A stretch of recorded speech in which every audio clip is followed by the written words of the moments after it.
Welcome to AARP, Arizona Hispanic Connection. Educate. Celebrate. Connect.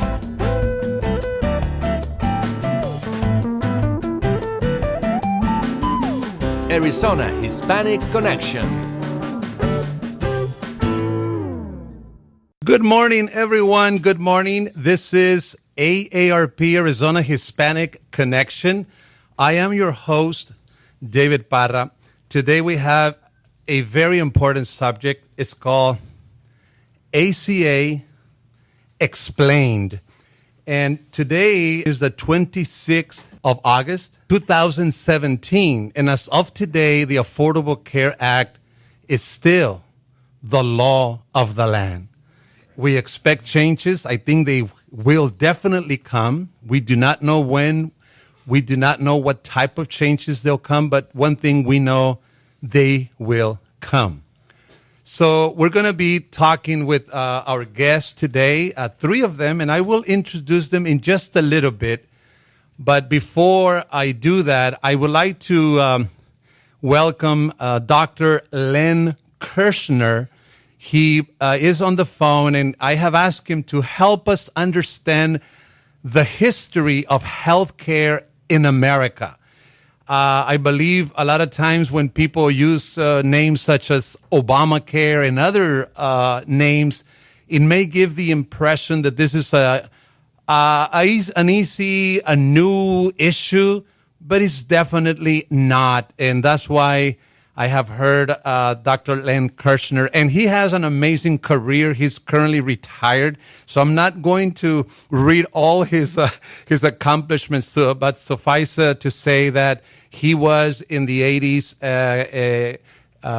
the Axis director, and he has a long career, over 20 years with the Air Force, and he's also been with AARP as a volunteer, state president, and the like, for many, many years. So, Dr. Kirshner, are you on the phone?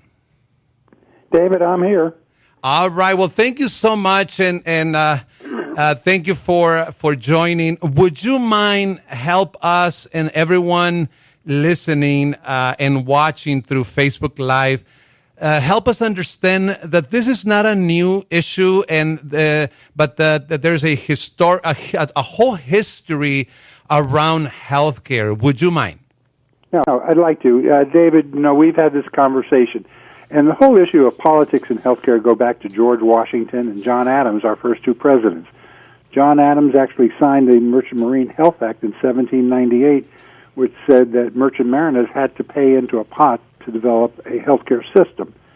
To fast forward, Teddy Roosevelt in 1912 was running on a platform that said we should have social insurance for healthcare in this country, similar to what Germany had started in the 1880s. He lost the election, Wilson won, but moving forward, Franklin Roosevelt, his cousin, became president in 1932. He wanted Social Security and health reform. He got Social Security. We got World War II, wage price controls, and we had the employer-based system that we've had. Since then, every president since Roosevelt has been involved in trying to reform the healthcare system. Am I coming across loud enough? You are coming across perfectly. Yes, so go ahead and continue, because I know you do a presentation an hour and a half long. I've heard it, and I love it every time I hear you. And I know you bring us all the way from Teddy Roosevelt all the way to Barack Obama. So go ahead and proceed.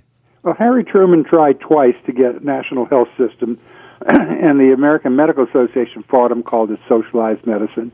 Jack Kennedy was elected in 1960, and he wanted something called Medicare, could not get it through the Congress. He was assassinated. Lyndon Johnson became president. He beat Barry Goldwater in that 1964 election. And in July of 1964, he signed Medicare and Medicaid into law. That was the culmination of 50 years of effort. 1965, that would be Medicare and Medicaid. Yeah, the two programs, and they were signed at the same moment by Lyndon Johnson And Harry Truman became the first Medicare beneficiary. Interesting. Interesting. Now, so by this time, Len, then the group insurance was in place already, correct?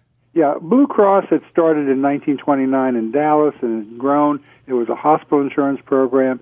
Blue Shield had started in Dallas in 1939, and that was for physicians. And so Part A of Medicare was like Blue Cross, Part B was like Blue Shield, and the Medicaid program was in place for the poor, and the states had the option, and of course Arizona was the absolute last state to start a Medicaid program. We waited 17 years. Now, in terms, Len, of, so we have Medicare, Medicaid, we have group insurance. Does that also include the insurance that federal jobs offer their employees? Yeah, that's part of the model that we have with the employer-based system. Okay. So most federal employees, state employees, government employees get health care because of their jobs, just like many of the people who are working who are on this phone, on this radio call. That's about 170 million of our 320 million in this country. Mm-hmm. Medicaid has about 70 million covered lives, and Medicare about 50 million. So Wow. they're large programs. To fast forward, Richard Nixon signed the Managed Care Act. He was worried about the cost of health care. Ronald Reagan signed a number of laws that impacted health care, including saying that if you go to the emergency room, they must see you. And then George H.W. Bush signed into law the Americans with Disabilities Act, which was a major expansion for health care for people with disabilities.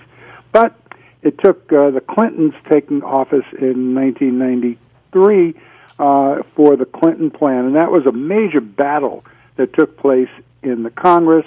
That law never got a vote, and we moved on. George W. Bush signed Medicare prescription drug bill into law because we'd wanted prescription drugs in Medicare since the law had been signed and never been able to do it, but he did that. And what was interesting is that Trent Franks, our Arizona congressman, passed the deciding vote in the House. And then we got President Barack Hussein Obama. And the issues were that we had 50 million people uninsured, the costs were escalating, and the quality was questionable. Right. So the Affordable Care Act was pushed through the Congress eventually by a party line vote, just by Democrats, and it was signed into law in March of 7 years ago, 2010. So that law has been contentious since then, although today the popularity of the law is higher than it has ever been. Mm-hmm. The unpopularity has basically dropped down dramatically. However, the Republicans, clearly we all know, campaigned for 7 years on repeal and replace. In November of last year, Donald Trump won the presidency in a very contentious election, and he became president on January 20th. He had said he wanted a bill to repeal and replace Obamacare on the first day he was in office. That clearly has not happened.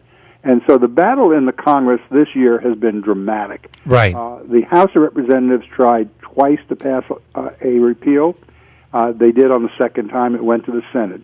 And the Senate battled over it dramatically until that last vote, which took place last month, when John McCain had been diagnosed with brain cancer, came back to Washington, went on the floor of the Senate with the vote at that time, 49 for a repeal, 50 and 50 against.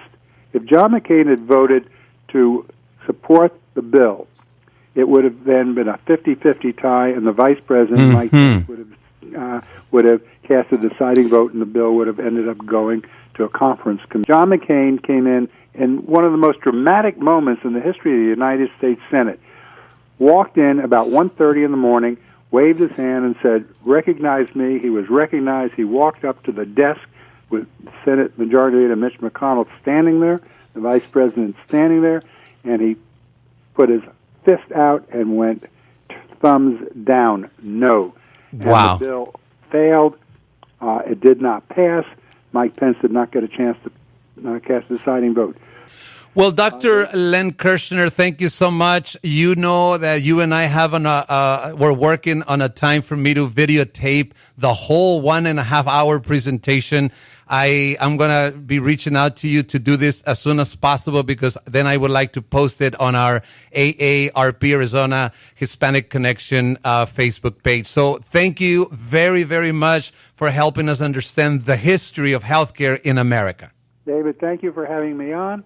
And we'll see what happens next month when the Congress returns on the 5th of September.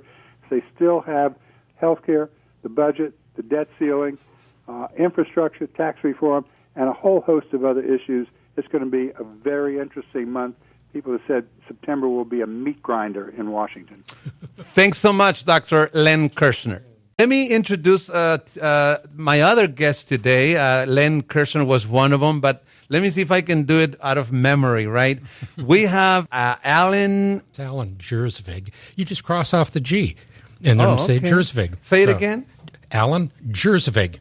Oh, not that easy, but we'll try next time. And you are with the Arizona Alliance of Community Health Centers, correct? Correct. Yes. And then we have Cynthia Aragon, and she is with Helping Families in Need. Welcome, Cynthia. Correct. Thank you. Yes. And then we have David Aguirre, and he and I go a long way. We've been educating on the Affordable Care Act for a long time. So, David, welcome. Thank you, David. Thank you.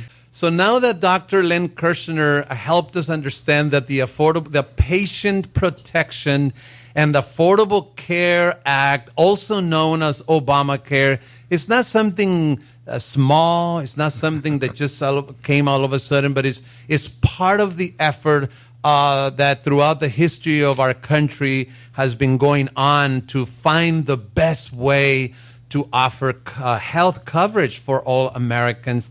Now we're going to do our best to talk about the Affordable Care Act more from the perspective of the user, and also we're going to be bringing other details. But let me start with you, Alan. Just initial thoughts about what you heard from Dr. Len, and then your own exposure to the Affordable Care Act.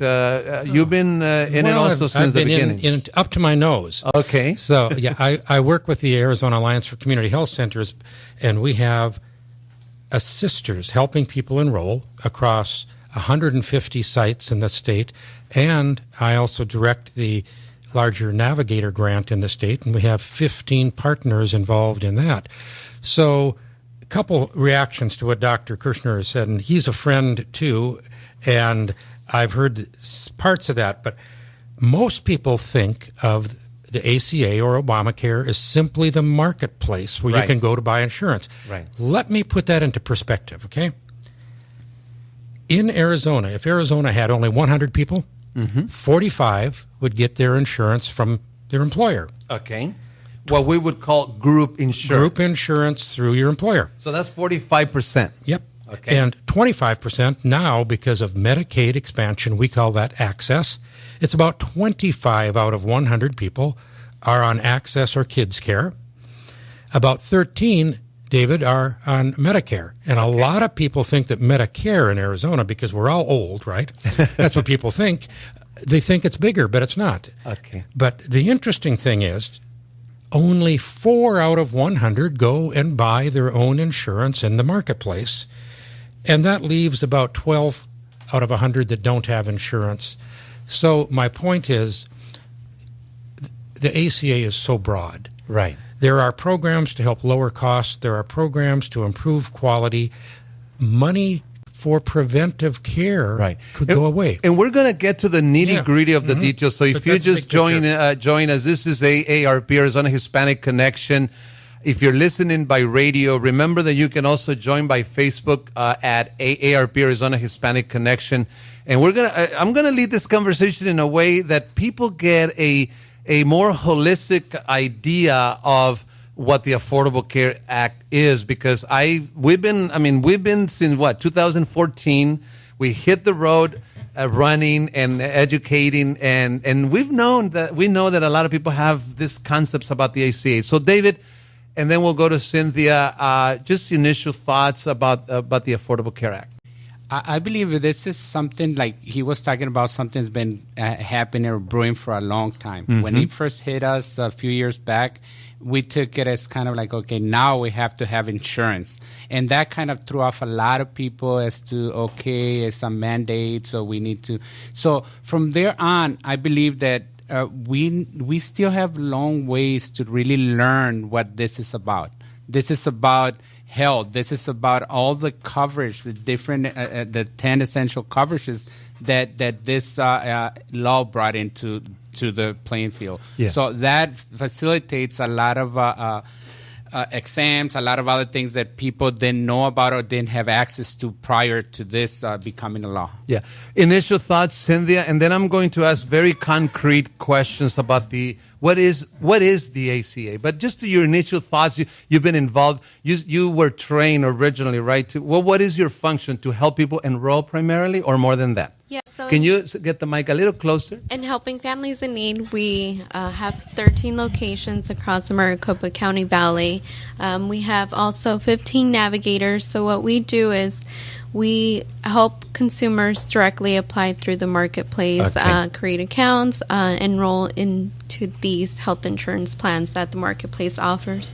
And something that struck me with Dr. Lin is that it's been a monumental movement to get health insurance established. Like he said, it took about 50 years to get Medicare established. So I think where we are now is that, it's our 5th year going into open enrollment. The first year, many people were unfamiliarized with how it worked. They weren't sure. But now I think, like he said, it's gearing up in popularity, and people know about it. So I think there's still a lot of things we need to work on because there's a lot of uncertainty. Right. But I think it's gearing up towards a successful open Perfect. enrollment. Perfect. Let's kind of step back a little bit and talk about the healthcare. So, what is the law in essence saying? I think what it's saying is we want everyone to have access,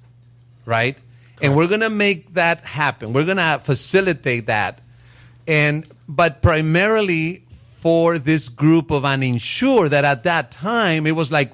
They said 45 million at that time. The whole concept here is let's create a new market, a new health insurance market for those individuals that cannot get it through Medicare, Medicaid, the VA, group insurance, or through government, or the individual market, because there was already an individual market.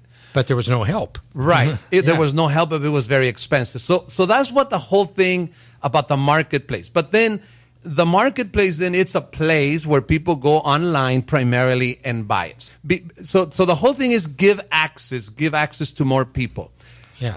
What happened to Medicaid, David? To Medicaid, because again, people who are eligible for Medicaid make very little money. Correct. So now you have this individual mandate. You have to have insurance. So what does the law provide for those people that barely left the threshold of access? The expansion of Medicaid brought in a whole new opportunity for childless adults to have health insurance. So in the past, if you were an adult but you did not have children, you would not qualify. For so now you would qualify. Correct. And then the threshold also increased? Exactly. So that's brought in a new working families, working adults that didn't have children, and that opened up when we talk about the number of people being insured now, it's a bigger number because of this. So the expansion of Medicaid in the state of Arizona brought in the opportunity to get help, to get health insurance if they were just a little bit over. What was the threshold? So from 100% of federal poverty level to 135%. 133. We use 33, but then there's a 5% disregard. So sometimes they say 138. Right. Okay. So that gave a chance, like I said, to more people to enroll. So now, the threshold, the income that someone can make went from 100% of federal poverty level to 138. So that took care of a lot of people that most likely were not going to be able to pay for insurance because they're still earning not enough Almost money. minimum wage. So Cynthia, what happens then? Oh, and let's clarify that not all the states expanded Medicaid. It was voluntary for any state that wanted to do it. We are lucky enough that Arizona did it, thanks to former Governor Jan Brewer, and then we're going to come. Now I received the signal that we have to go on break, but so we're going to continue with what happens once somebody doesn't or exceeds the new threshold of 138% of federal poverty level. We're going to be going on our break. This is AARP Arizona Hispanic Connection. We will be right back. Welcome to AARP Arizona Hispanic Connection. Educate. Celebrate. Connect.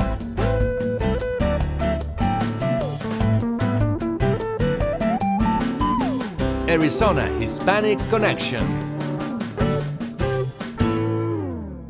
Thank you. This is David Parra. You're listening to AARP, Arizona Hispanic Connection, and we're going to go right into the subject because we have a lot to cover. So, Cynthia, we were talking that the Arizona expanded Medicaid, which allowed many people to qualify for access. Again, this law has an individual mandate. It forces people literally to have insurance. So the government understands that people don't make a lot of money, so they expanded Medicaid, which is literally free health care through the state, a partnership of federal and state funding. So what happens? So now it's instead of 100% of federal poverty level in Arizona, at least, we have 138. But what happens when somebody exceeds that limit and doesn't? So what happens with those people according to the law?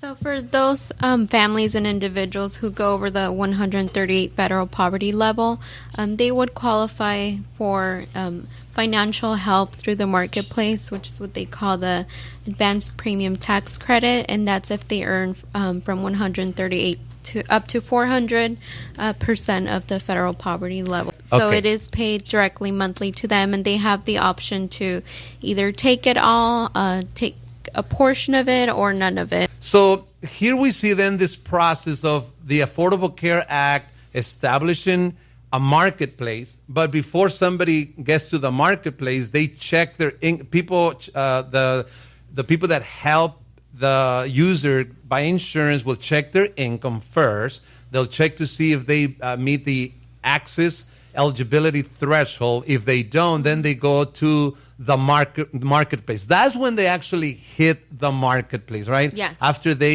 it's shown that their income exceeded the income limits for access and the expanded access as well. So then they go to the marketplace, and there they still get help from 138% to 400, and that is a credit that will help them lower their premium. Is there another subsidy available? Yes, there's also what they call a cost-sharing subsidy. Cost sharing. Yes. And what is the effect of that subsidy? The other one was to help with the premium. How about this one? This will help lower their out-of-pocket costs, so it'll help lower their co-insurance, their deductible, and it's something that's offered for families that earn up to 250 of the federal poverty level. So, Alan, Yes. when you come then to the marketplace, now they check the income for access. They qualify, they get it. They don't qualify, they go to the marketplace. In the marketplace, there's 2 credits available. Then how about the plans? What can you define the marketplace in terms of the plans available, the different levels of coverage? Yes. The insurance companies that play in the marketplace have to follow rules. And the rules include that they have to cover 10 essential benefits that lay out specific conditions. Before the ACA, was there like a requirement that insurance companies had to have a set of defined benefits? Before the ACA, there was not a set of defined benefits.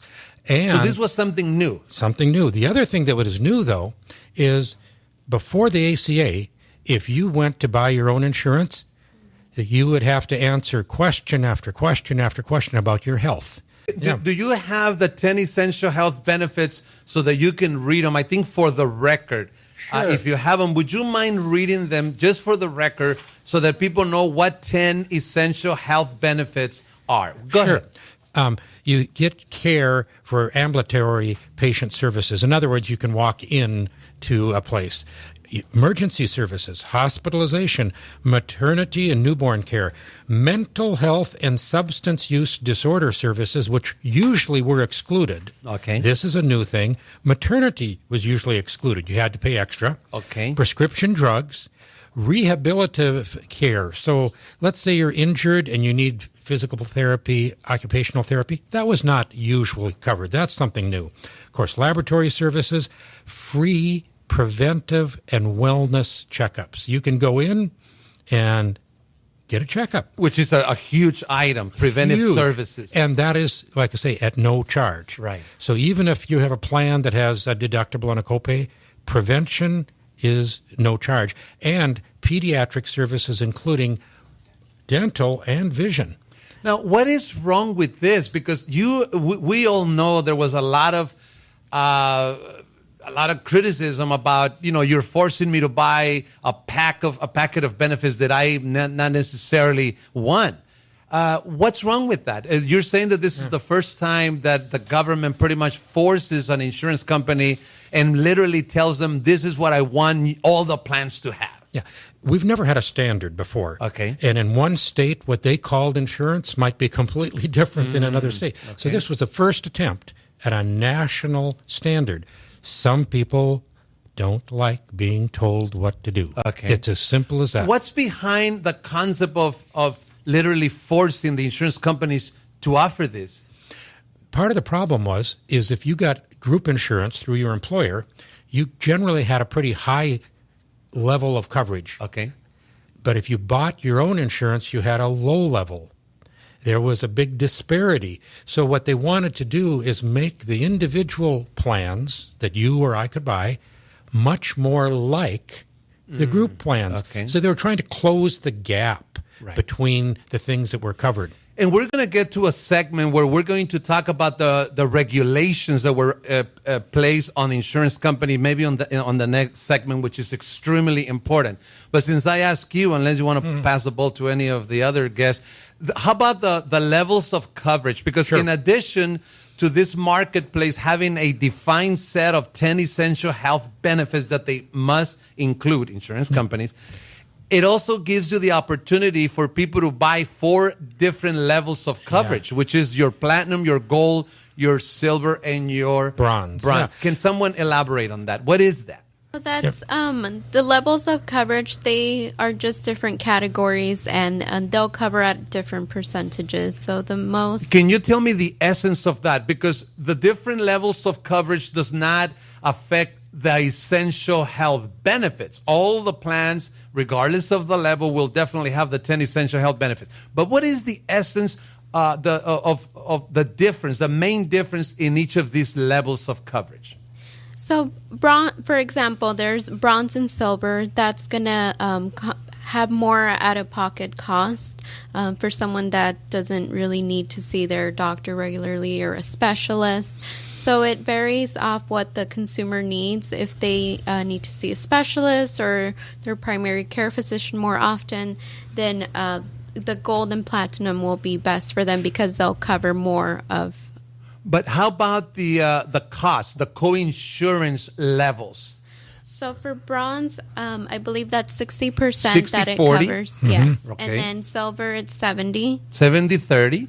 And for gold, that's 80. 80-20? And then for platinum, that's 90. So this is something new also, right? Well, to break it down that way is new, but also there's a relationship that I think we need to talk about.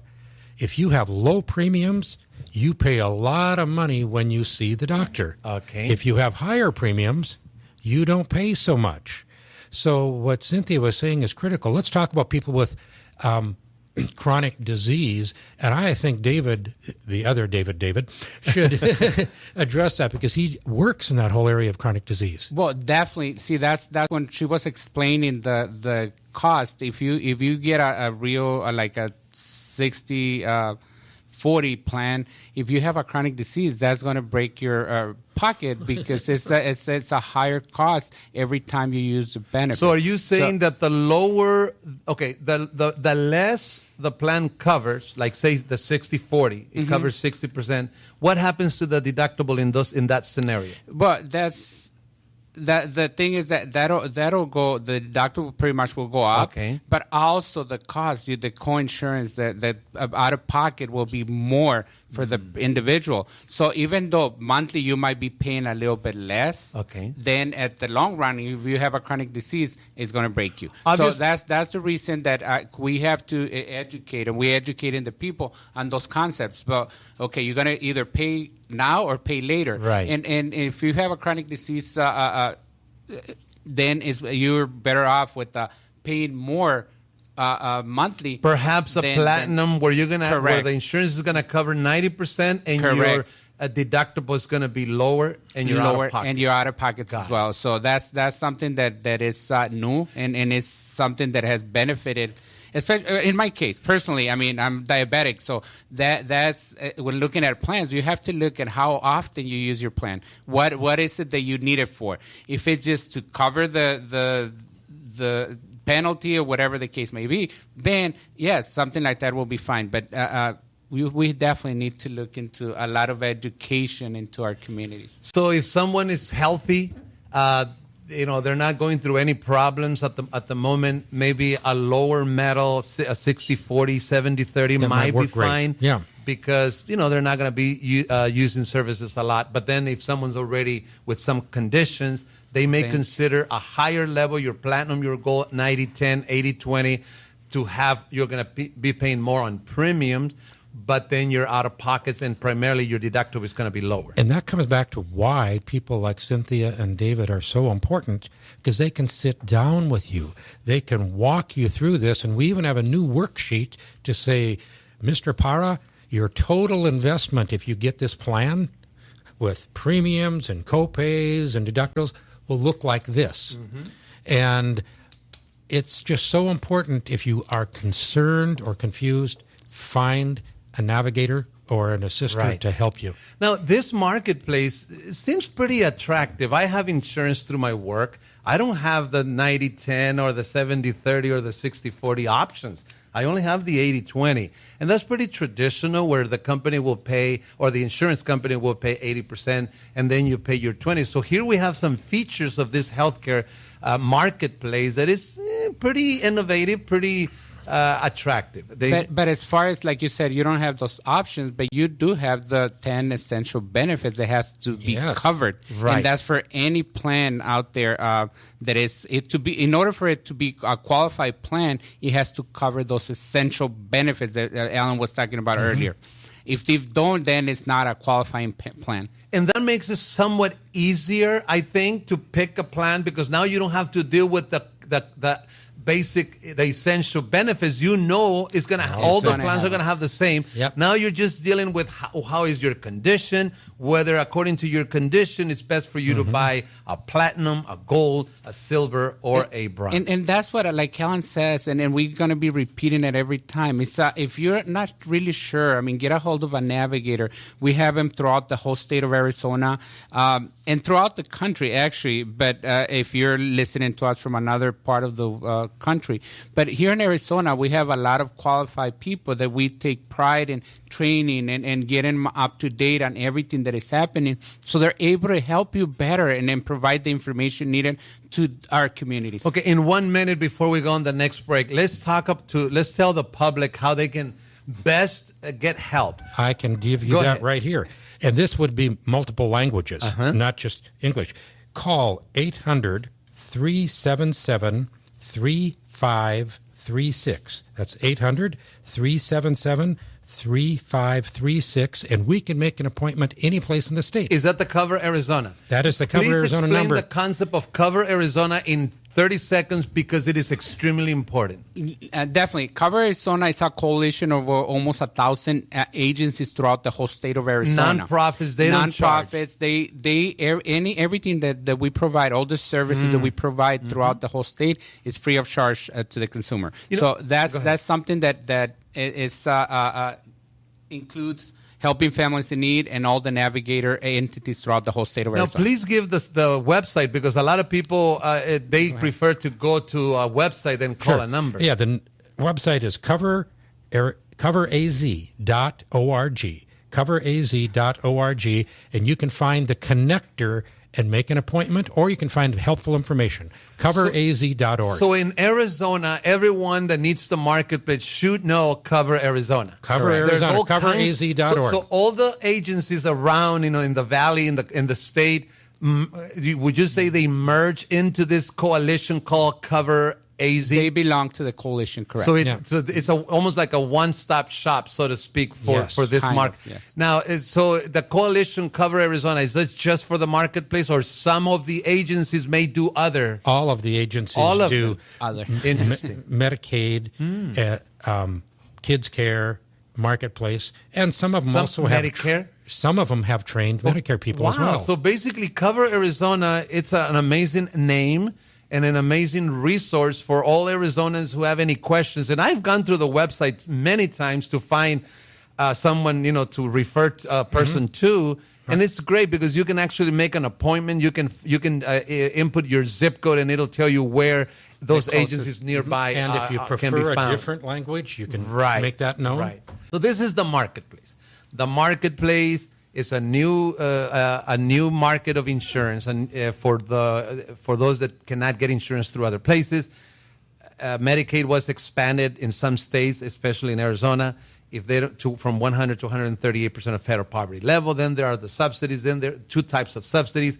Then there are 4 levels of coverage. Then there are these essential health benefits that everyone will be included in every plan.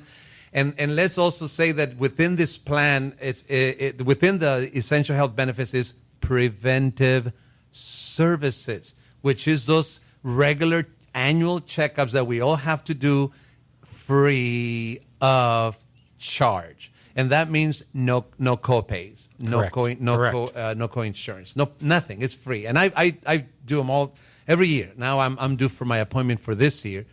And it's great to go and leave the doctor's office and pay nothing. So that's thanks to the Affordable Care Act. Now, let's because we only have one more segment, and I know time flies.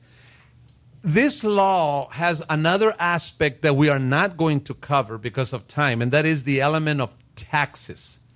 This law has a ton of taxes implied in the law to fund the law, to fund this new concept of the marketplace. Regrettably, time is not going to allow us to cover all the taxes implied. And I have a whole list of them. Before I came to the show, I made a list of all the taxes implied.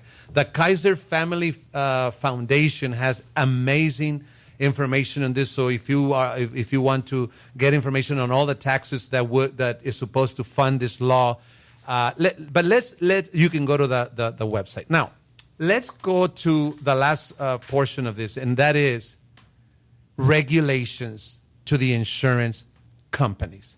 Because this law will force people, right? It's called the individual mandate. And we're not going to be able to elaborate on the mandate of employers. There is also a mandate on employers that we're not going to cover. We're not going to cover the taxes, at least for this program, maybe on another program.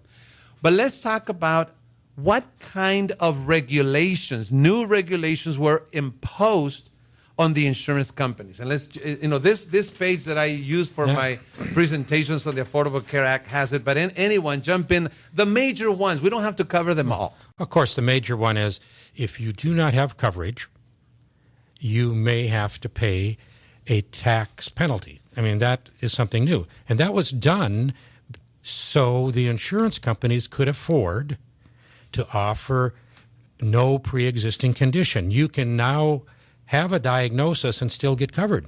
So you either get insurance or you pay a fine.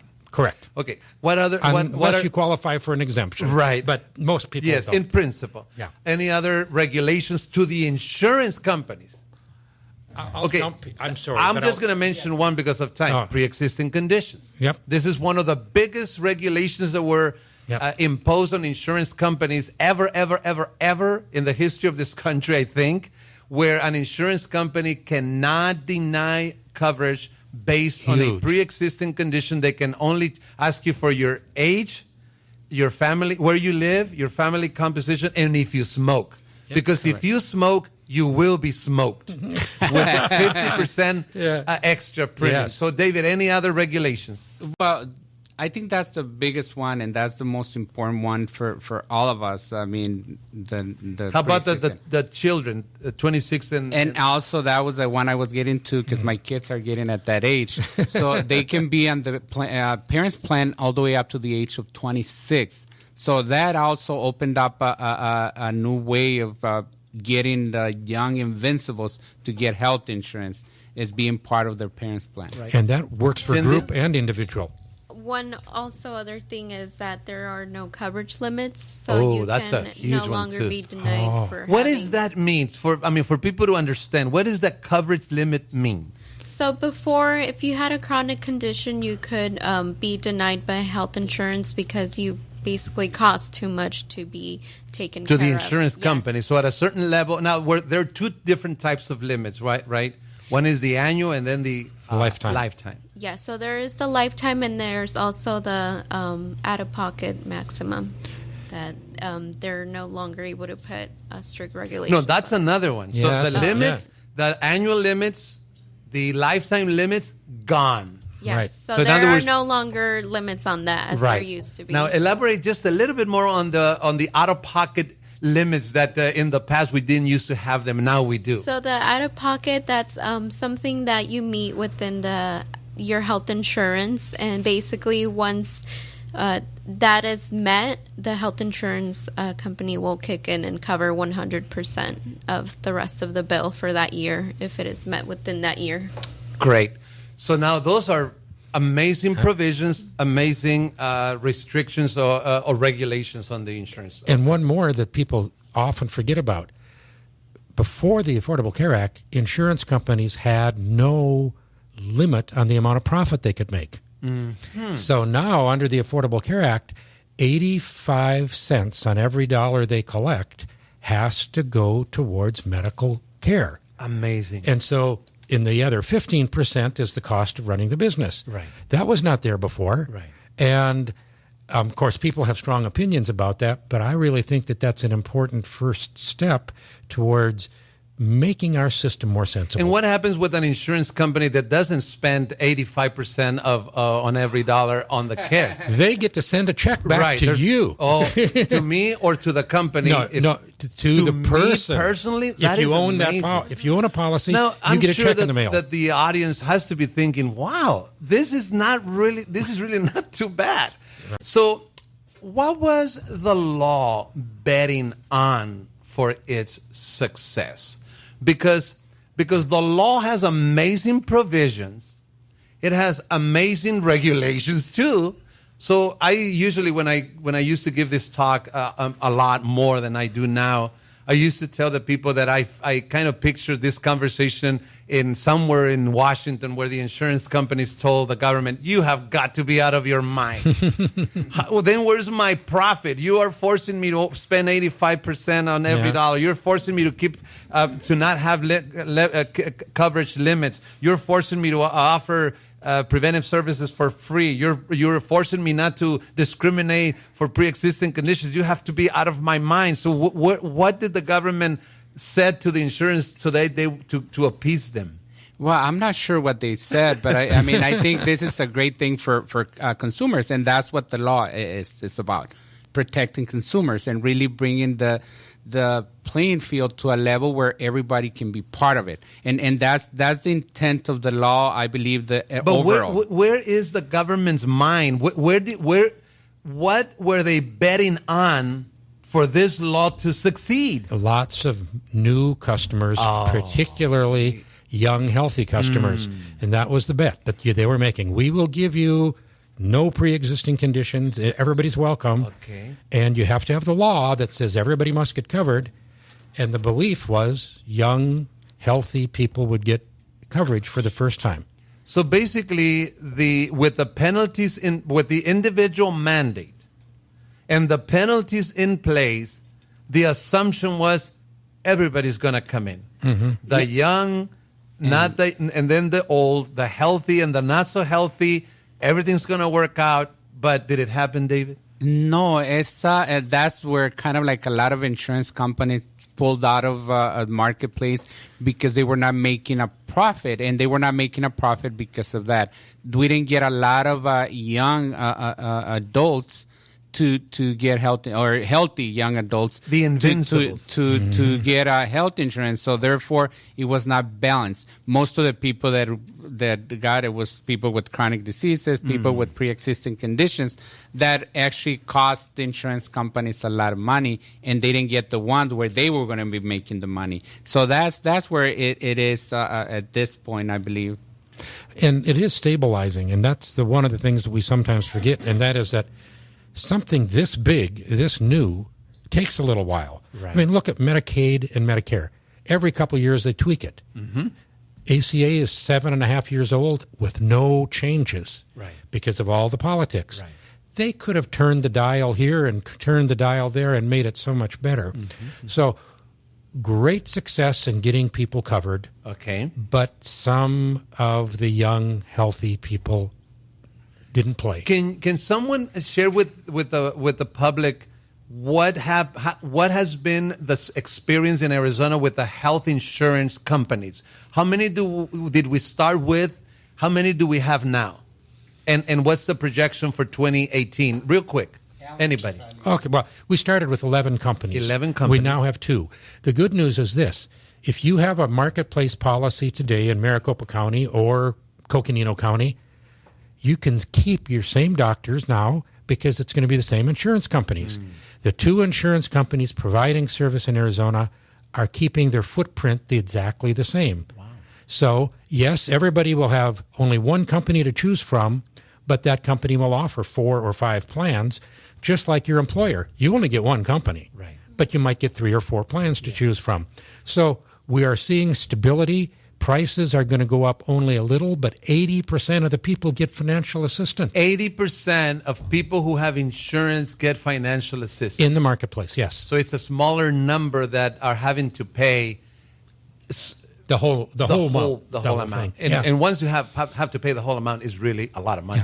Yeah. And we haven't mentioned today, David, is that open enrollment. Oh, that's important. November 1st to December 15th, half the amount of time that we've had. So this is a month and a half? Yeah. Okay. 6 weeks instead of 3 months. Okay. So we're encouraging people, please call and get an appointment if you need one. Right. Pay attention. You're going to get mail from your insurance company. Right. You're going to get mail from healthcare.gov, and it's going to tell you how easy it is to renew. Pay attention. CoverAZ.org? Is that it? CoverAZ.org. CoverAZ.org. Cynthia. And in helping families in need, that's one thing we're emphasizing is the deadline, because we have that one shot to get it right the first time. But we do have our qualified navigator sisters that, they'll walk consumers throughout the whole process and do the math with them, do everything with them up until they decide to either pick a plan or even thereafter. We focus a lot on health literacy, so helping them understand what their health benefit package is and all of that. And we didn't have time to explain terminology like premium. Oh, yeah. And time is... That's another show. That's another show just in itself. Let me just end with this. We know, according to Dr. Len Kirshner, we heard the story. Now, please, we have given you enough points to pay attention to when it comes to the reform. There's been 2 attempts to repeal and replace, and they have failed. But pay attention to pre-existing conditions, individual mandates, financial help, whether it's going to be there, how much, Medicare expansion, whether it's going to stay or not. They are talking about the high risk pools. pay attention to that. To this major point when the debate continues, because it's going to continue. So we have come to the end again, and we always run out of time. I believe that this is a good first show. Thanks to Dr. Kirshner, thanks to David Aguirre, Cynthia Aragon, and Alan. And I'm not going to say your name because I would have to read it. Just G. Okay, Alan G. Alan G. Thank you so much for being with us, and we promise to do more shows on this, especially as the debate continues. But we hope that this, introduction to this subject was helpful. And again, this is going to continue to be on our Facebook page at AARP Arizona Hispanic Connection. Thank you so much. Have a great day. This was AARP Arizona Hispanic Connection.